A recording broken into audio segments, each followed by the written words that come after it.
다른 한 비유를 들으라.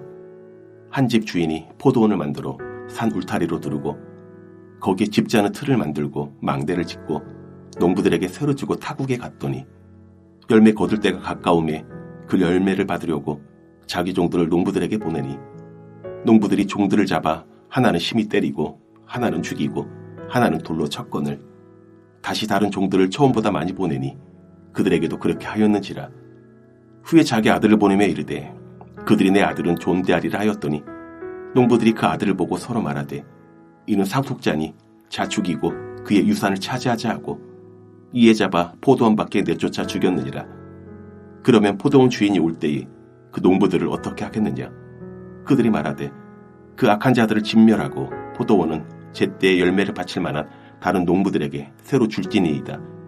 예수께서 이르시되 너희가 성경에 건축자들이 버린 돌이 모퉁이의 머릿돌이 되었나니 이것은 주로 말미암아 된 곳이요 우리 눈에 기이하도다 함을 읽어본 일이 없느냐. 그러므로 내가 너희에게 이르노니 하나님의 나라를 너희는 빼앗기고 그 나라의 열매 맺는 백성이 받으리라.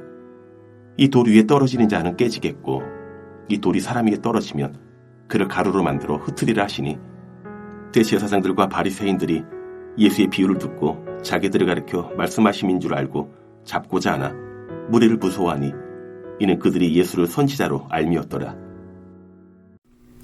어제 읽은 본문에 따르면 예수님이 성전에서 가르치실 때 대제사장들과 백성들의 장로들이 와서 무슨 권위로, 누구의 권위로 이와 같은 일을 하는지 질문합니다. 성전에서 그와 같은 일을 하려면 자신들의 허락을 받고 그 권위 아래서 백성들을 가르쳐야 하는데 예수님은 도대체 누구의 권위 아래에 있기에 감히 이와 같은 일을 하느냐라는 것입니다. 여기에 대해 예수님은 세례요한의 세례가 하늘로부터 왔는지 아니면 사람으로부터 왔는지 질문하시므로 결국 이스라엘 지도자들은 세례요한을 선지자로 전혀 인정하지 않고 있음을 드러냅니다. 그들은 하나님의 권위를 부정하고 자신들의 권위만을 앞세우고 있다는 것입니다. 이와 반대로 예수님은 두 아들의 비유를 통해 회개에 합당한 열매를 맺을 것을 호소한 세례요한에 대해 선지자로 그 권위를 인정하고 자기 죄를 뉘우친 세리와 창녀들이 먼저 하나님 나라에 들어갈 것이라고 말씀합니다. 경건한 유대인들에게는 이것은 매우 충격적이었습니다. 하나님 나라가 임할 때 세리와 창기들과 같은 죄인들은 파멸에 이를 것이라고 기대하고 있었기 때문입니다. 그런데 이스라엘의 종교 지도자들보다 그들이 하나님 나라에 먼저 들어간다는 것은 있을 수 없는 일이었습니다. 이것은 이스라엘의 지도자들의 종교적 권위를 부정하는 것과 다를 바가 없는 말씀이었습니다. 오늘 본문은 두 번째 비유로서 이스라엘 지도자들에 대해 더 강력한 메시지를 선포합니다. 예수님을 배척한 대제사장들과 장로들은 아예 하나님 나라에 들어가지 못할 것이라고 말하고 있기 때문입니다.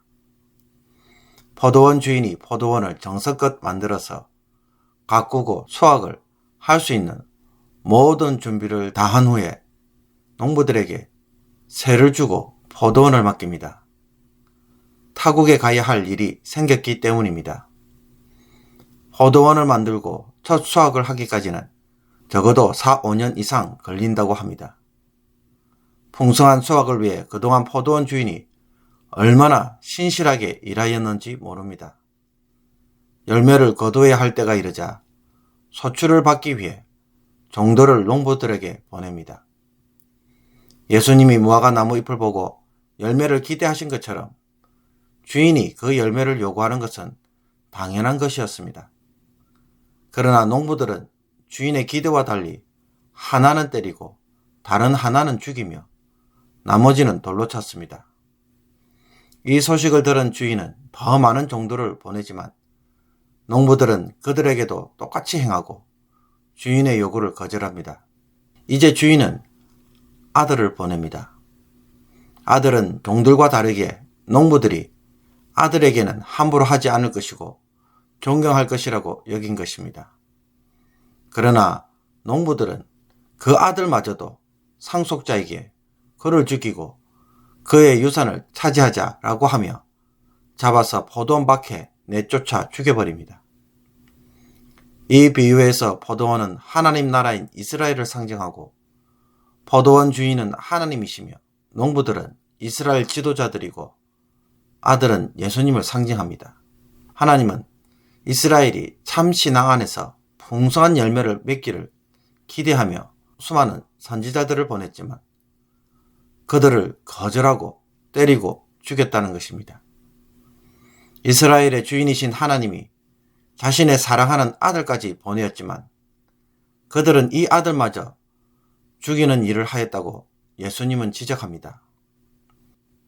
이 비유를 통해 듣고 있던 대제사장들과 장로들에게 예수님이 질문합니다. 과연 포도원 주인이 올 때 종들과 아들을 죽인 농부들은 어떻게 될 것인가? 그들은 주인이 와서 이 악한 농부들을 진멸하고 신실한 농부들에게 포도원을 맡길 것이라고 말합니다. 자신들에 대한 이야기임에도 불구하고 이들은 그때까지만 해도 깨닫지 못합니다. 심지어 악한 농부들이 자신들임을 나중에 알았을 때도 그들이 보인 반응은 무엇입니까? 전혀 회개하지 않고 도리어 예수님을 당장 잡아들이려고 합니다. 그러므로 자신의 잘못을 깨닫는 것이 회개일까요? 그것으로 충분할까요? 그렇지 않습니다.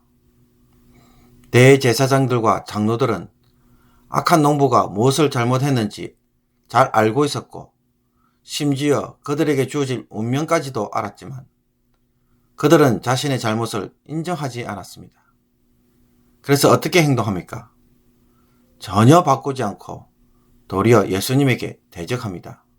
사랑하는 성도 여러분, 돌이키는 삶이 잘못을 인정하고 회개하는 삶입니다.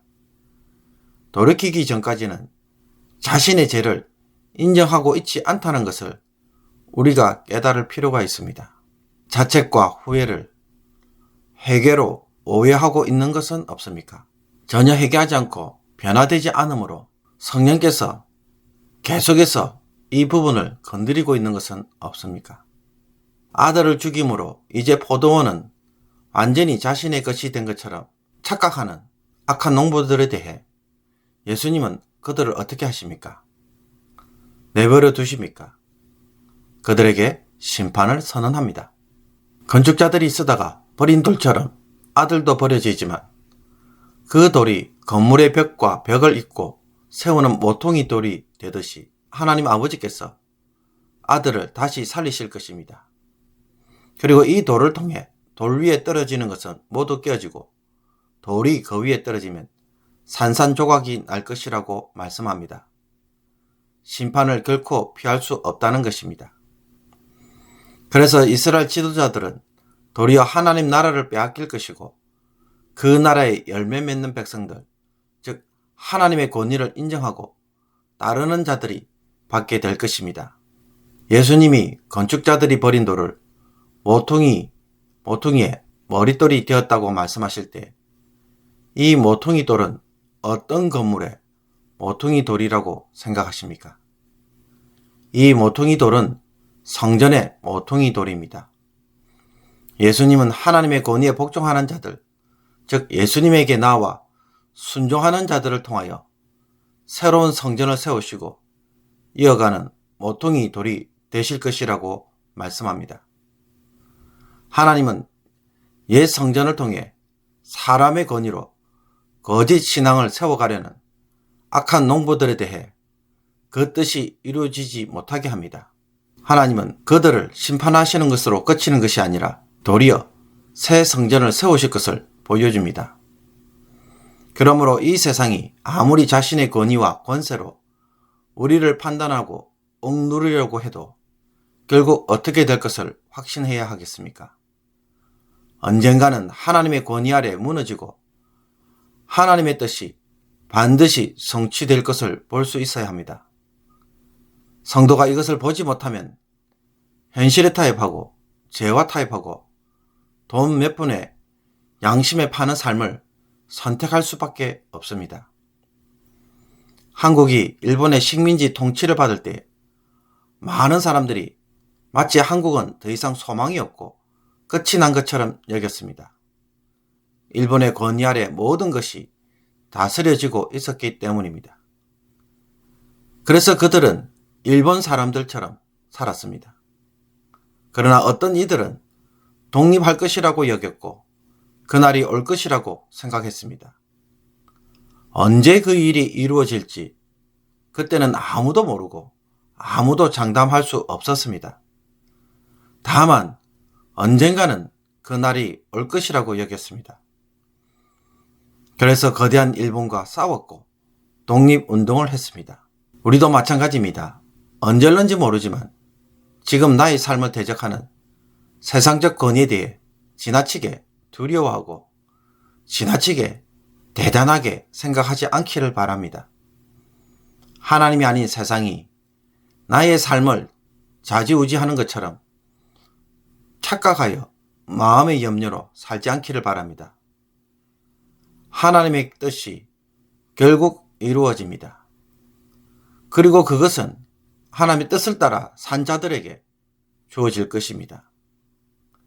이것을 보고 다시 한번 어떻게 결정해야 될지, 무엇을 선택해야 할지, 어떤 것을 먼저 해야 할지 우리가 주저함 없이 결정하고 그 길을 걸어갈 수 있는 오늘 하루가 되기를 원합니다. 기도드리겠습니다.